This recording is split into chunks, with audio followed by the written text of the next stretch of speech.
دنیا بھر میں اس لیے منایا جا رہا ہے کہ بیت المقدس مسجد اقصیٰ کی حفاظت کا ایک عظیم منصب اور ایک عظیم مفہوم بچوں کے ذہن میں منتقل کیا جائے۔ کیا خبر کہ یہ جو نونہال ہیں، چھوٹے بچے ہیں، ہمارے ہاں آس پاس رہتے ہیں، کیا پتہ ان میں سے کون صلاح الدین بن کر کھڑا ہونے والا ہے۔ صلاح الدین کوئی آسمان سے آنے والے اور زمین سے نکلنے والے مجاہد کا نام نہیں تھا، وہ بھی اسی طرح سے پرورش پانے والے کسی محلے بستی میں رہتے تھے، اور صلاح الدین ایوبی نے ان حالات کا سامنا کیا تھا جب عیسائیوں نے بیت المقدس پر زبردستی قبضہ جمایا ہوا تھا، جبکہ حضرت عمر فاروق رضی اللہ تعالیٰ عنہ کے زمانے سے لے کر تقریباً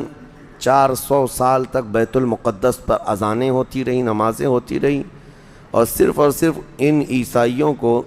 وہاں آنے کی عام اجازت دی گئی تھی فاطمی دور میں۔ ویسے اگر میں تاریخ بتاؤں تو بیت المقدس روئے زمین پر یہ تیسرا اہم مرکز ہے مسلمانوں کا۔ حرم کعبہ اور مسجد نبوی کے بعد تیسرا حرم مسجد اقصیٰ ہے، بیت المقدس ہے، اور ویسے اس کے انعقاد اور زمین پر اس کے پائے جانے کی تاریخ تو بہت پرانی ہے۔ فرمایا گیا اللہ تعالیٰ نے روئے زمین پر سب سے پہلے خانہ کعبہ کو بنوایا، وہ فرشتوں نے اس کی تعمیر کی، تو مکہ مکرمہ میں خانہ کعبہ بنانے کے صرف 40 سال کے بعد یہ فلسطین میں بیت المقدس کو فرشتوں نے تعمیر کیا۔ سب سے پہلے وہ جگہ فرشتوں نے اس کو مقدس بنائی، تو اس زمانے سے آدم علیہ الصلوۃ والتسلیم کے زمانے سے یہ بیت المقدس کا علاقہ مقدس ہی رہا، اور اس کو ارض المقدس کہا جاتا ہے آج بھی عربی میں۔ پھر انبیاء اکرام علیہ السلام آتے رہے، اور اکثر انبیاء اکرام علیہ السلام کی عبادت گاہ رہی۔ بنی اسرائیل کے تقریباً انبیاء اکرام بیت المقدس کو ہی اپنا مسکن بنائے ہوئے تھے، اپنا وطن بنائے ہوئے تھے۔ کتنے انبیاء اکرام کا ذکر کروں، تقریباً 30,000 انبیاء اکرام آج بیت المقدس کے ارد گرد دفن ہیں۔ 30,000 انبیاء اکرام علیہ السلام، اور اولو العزم پیغمبروں میں حضرت سیدنا ابراہیم علیہ السلام وہیں پر ہیں، آپ کے بیٹے حضرت اسحاق علیہ السلام وہیں ہیں، ان کے بیٹے حضرت یعقوب علیہ السلام وہیں ہیں، پھر موسیٰ علیہ السلام وہیں ہیں، اور اس کے علاوہ زکریا علیہ السلام، داؤد علیہ السلام، سلیمان علیہ السلام، جلیل القدر انبیاء کرام سب بیت المقدس میں ہیں۔ تو یہ بیت المقدس اس لیے بھی اہمیت کا حامل ہے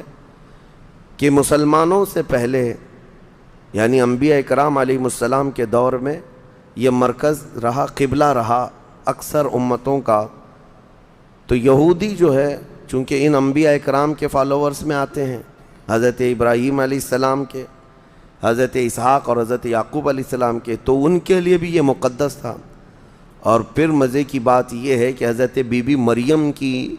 ساری تربیت جو ہے بیت المقدس کے اندر ہوئی، جیسے کہ آپ نے تفسیر میں سماعت کیا ہوگا۔ اور پھر جب وہ جوان ہوئیں تو حضرت عیسیٰ علیہ السلام کی ولادت بھی بیت المقدس سے قریب میں ہوئی ہے۔ حضرت عیسیٰ علیہ السلام پیدا وہاں ہوئے، اور حضرت عیسیٰ علیہ السلام نے بھی تبلیغ کا مرکز اسی کو بنایا، بیت المقدس کو بنایا۔